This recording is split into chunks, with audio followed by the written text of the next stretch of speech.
So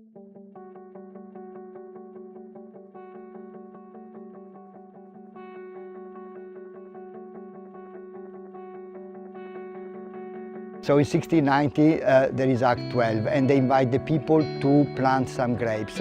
You understand that the grapevines are weeds, so once you plant them they will grow. So the idea of going that direction was a wonderful idea. Of course it didn't work because European vines are sensitive and so they end up not to be able to survive.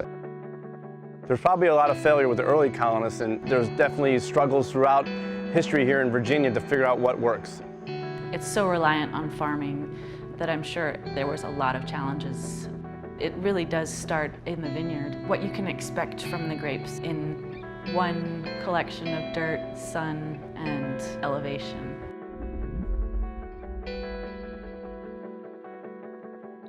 We are at Monticello, which is the home of Thomas Jefferson.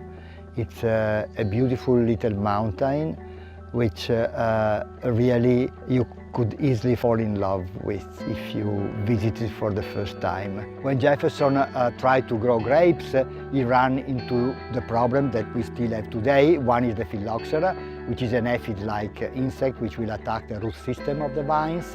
When he's in France, he writes to Anthony Giannini, who is in charge of his orchard, and he asks him about how the grapes are doing. And Anthony Giannini said the grapes seem to disappear year after year before they are ripe.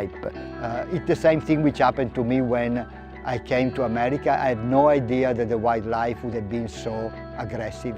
When they told me that Jefferson planted an acre of grapes with 24 varieties, it didn't make any sense that he planted so many varieties in 1 acre. But of course he wanted to discover what was growing the best. Thanks to Jefferson, we immediately started to experiment. In the late 1800s, the Monticello Wine Company was well known and won awards internationally. The most common variety was the Norton grape. That was one of the grapes here that does the best, a native grape. So there was a thriving industry here in Charlottesville in the Monticello Wine Company. So this was the heart of the wine region in Virginia right up to Prohibition. And the recovery after Prohibition took a while for the industry to gain speed and develop a following, and it just really started to get going in the 70s. The Prohibition was a clear message that some people were abusing out of the alcoholic product. Jefferson said that the solution to all the problem is education. So instead of educating the people in how to use alcoholic product, they decide to create the Prohibition. They try to destroy all the vineyards.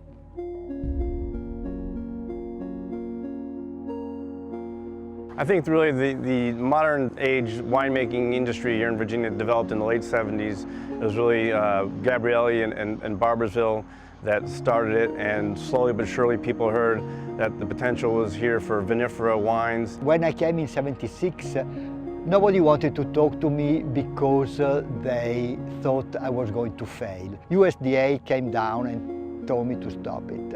And I assure you that I laughed when the guy said, if you want our support, you should grow grapes to make jelly. And I said, I don't know what jelly is. So he laughed also, and then he left. I'm the only farmer that doesn't want it to rain, and I'm looking for the poorest soil I can find. That's how grape growing developed, hundreds and hundreds of years ago, is in the areas where they couldn't farm other standard crops. They make the best wines, they grow the nicest grapes when they're stressed and when they don't have rich soils. Our soils are very, very distinct, and throughout the Commonwealth we have so many different soil types, and that's very different than a lot of other growing regions in the world. I've had a lot of fun sort of blazing the trail as a female winemaker, and especially with all my focus in research and new directions in winemaking.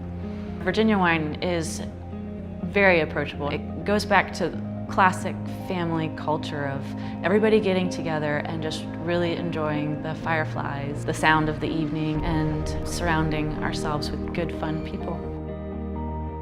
The countryside and the Blue Ridge Mountains are out of this world.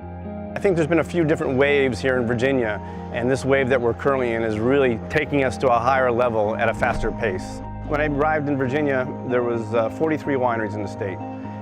Now there's about 300. It's like when you fall in love with somebody, right? You don't go to look if there is somebody else that you like. You just fall in love and you go in that direction. And the same thing is happening with the wine in Virginia. There are so many people who are in love with it that they don't even think of drinking any other wine.